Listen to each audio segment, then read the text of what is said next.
Psalm 119:18 says, "Open my eyes that I may see the wonderful things that are in your law." I'm Reverend Brian Campbell, and these are my notes on the Bible. Join me in my search for the wonderful things that are to be found in God's Word. Welcome back to Wonderful Things. This is going to be Romans study number 26.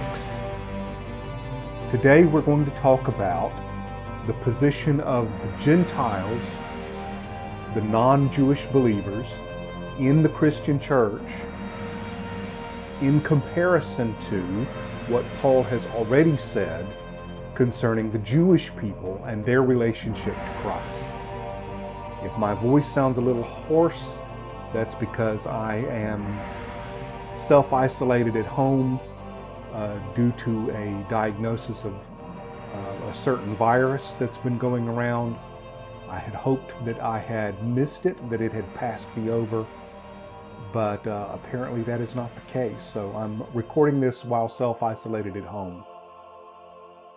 Romans chapter 11, verses 13 through 24. I am talking to you Gentiles. Inasmuch as I am the apostle to the Gentiles, I take pride in my ministry, in the hope that I may somehow arouse my own people to envy and save some of them. For if their rejection brought reconciliation to the world, what will their acceptance be but life from the dead? If the part of the dough offered as first fruits is holy, then the whole batch is holy. If the root is holy, so are the branches. If some of the branches have been broken off, and you, though a wild olive shoot, have been grafted in among the others, and now share in the nourishing sap from the olive root, do not consider yourselves to be superior to those other branches. If you do, consider this: you do not support the root, but the root supports you. You will say then, branches were broken off so that I could be grafted in. Granted, but they were broken off because of unbelief, and you stand by faith. Do not be arrogant, but tremble. For if God did not spare the natural branches, he will not spare you either. Consider therefore the kindness and sternness of God, sternness to those who fell, but kindness to you, provided that you continue in his kindness. Otherwise, you also will be cut off. And if they do not persist in unbelief, they will be grafted in, for God is able to graft them in again. After all, if you were cut out of an olive tree that is wild by nature, and contrary to nature were grafted into a cultivated olive tree, how much more readily will these, the natural branches, be grafted into their own olive tree? There was a moment, I believe it was in the ministry of John the Baptist, when certain religious leaders were saying to the teacher, "We are children of Abraham." And the response was given, God is able to raise up children of Abraham from these very stones. That is the root that Paul is referring to. That's the symbolism here. The root is that category called children of Abraham. Paul's focus in ministry was the Gentiles, but that does not mean that he had forgotten his heritage. His Israelite heritage did not cause him problems declaring his mission. Paul was apostle to the Gentiles. Therefore, he promoted and declared his mission. The Greek word for ministry here refers to a service performed for others. But he is not promoting his ministry for himself. He does this solely to influence the Jews to salvation. The reader, I think, should be able to sense Paul's anguish when he says he wants to save some of them. I think Paul is thinking here, if I can bring Gentiles to serve the one true God, if I can bring Gentiles to worship the God of Abraham and Isaac and Jacob, maybe the Jews will be excited by this and they themselves will turn around and also worship the one true God of Israel as revealed to us in Jesus Christ.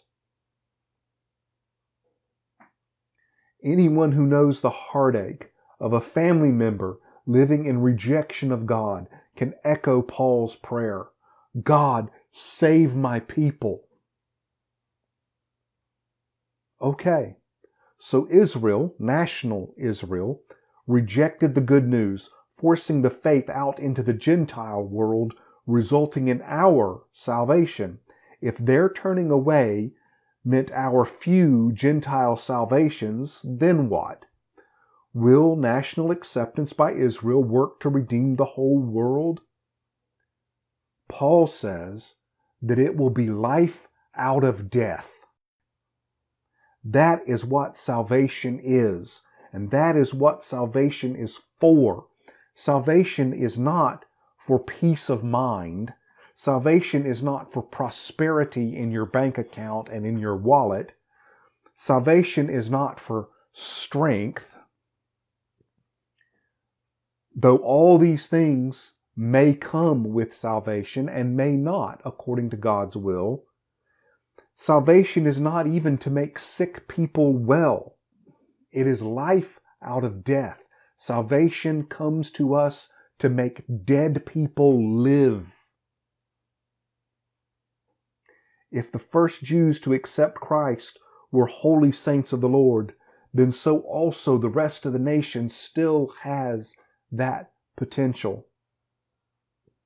Because God has broken off the branches that rejected Christ, Gentile Christians need to know that our relationship is no sinecure.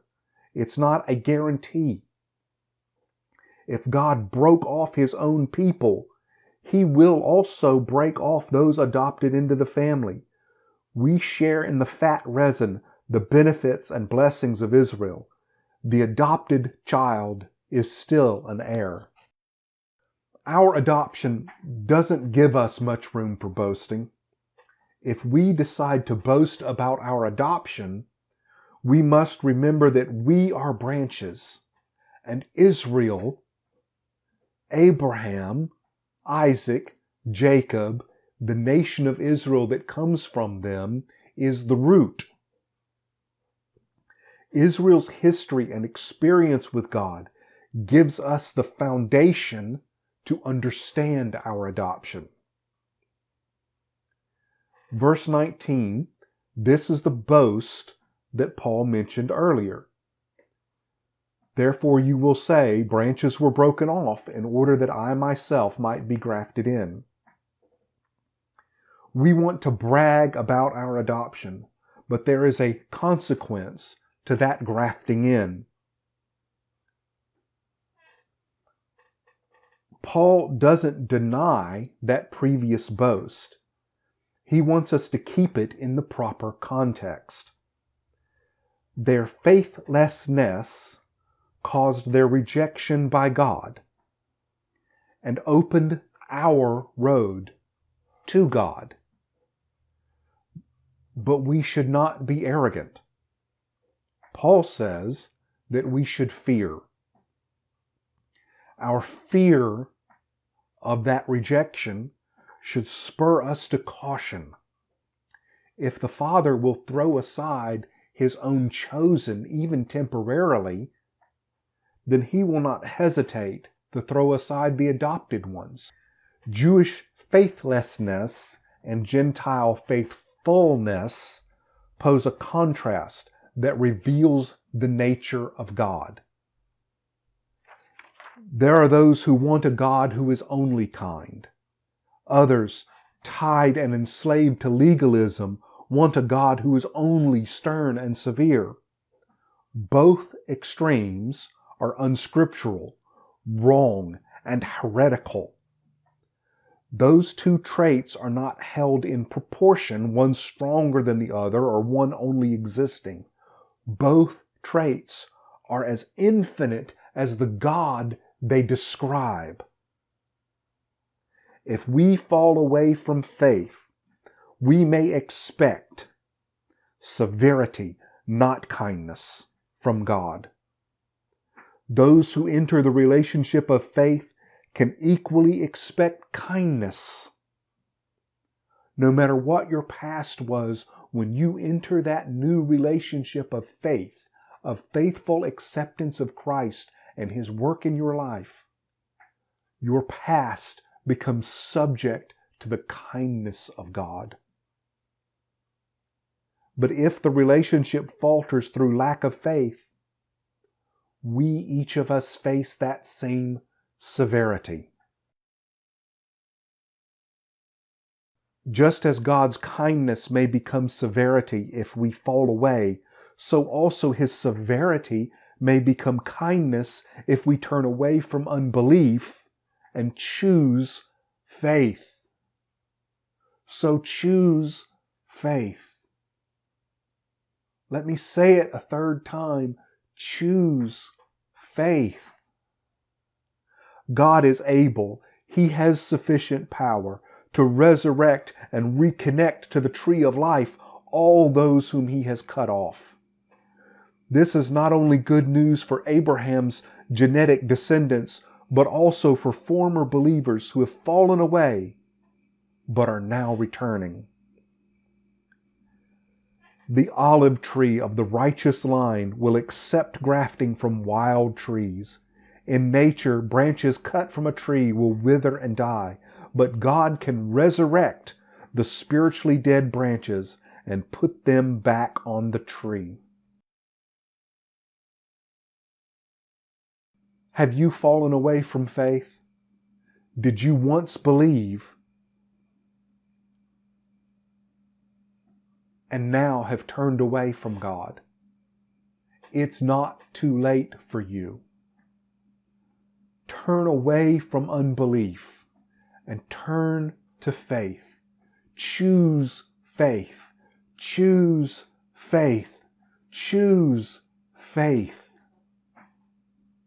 Choose to reach out to the God who loves you, who died for you when you weren't worth dying for. Choose faith. Choose to accept that Jesus Christ is Lord, to make Him the Lord of your life. Choose to declare for yourself that God has raised Him from the dead, and God will raise you from the death of your unbelief and into the new resurrection life of faith. Choose faith today. Please choose faith. If I never get another word out in these messages, my case of this disease is very mild, so I'm not expecting anything to happen, but then we never are. But if I could never say another word, then this is the message I would leave you with, and that is to choose faith. Choose faith.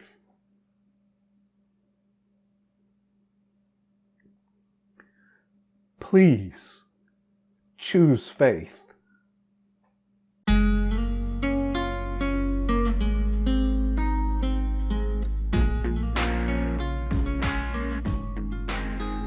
Thank you for joining me for Wonderful Things. Please leave a comment down below to tell me what you like or don't like about this video. Tell me what I ought to change or what I ought to keep doing. Check the thumbs up button down below or subscribe if you haven't already. Help this channel grow by telling others. Finally, please pray for me as I work on future videos. I'm Reverend Brian Campbell. May God richly bless you.